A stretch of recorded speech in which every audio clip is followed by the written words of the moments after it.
আমাদের প্রশাসনিক কর্মকর্তা নিয়ে আমি ঘুরেছি, সব জায়গায় বহিরাগতদেরকে নিয়ে প্রত্যেকটি সেন্টারের আশেপাশে 2 থেকে 300 জন লোকজন জড়ো করে এবং তারা একটা প্রভাব বিস্তারের চেষ্টা করছে, সেন্টারে ঢুকার চেষ্টা করছে, কেন্দ্রে ঢুকার চেষ্টা করছে এবং ভোট আগে যে রাতের ভোটের কালচার ছিল সেই কালচার ফিরিয়ে আনার চেষ্টা করা হয়েছে।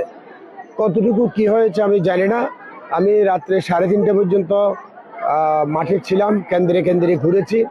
প্রত্যেকটা জায়গায় দেখলাম দাঁড়িপাল্লার সমর্থকদের লোক, তাদের সাথে ধাওয়া পাল্টা দেওয়া হয়েছে, হাতাহাতি হয়েছে, কিছু কিছু জায়গায় উত্তপ্ত পরিস্থিতি বিরাজ করছে। আমি গিয়ে সেখানে শান্ত করার চেষ্টা করেছি, যেহেতু এটা সাতকানিয়া লোয়া।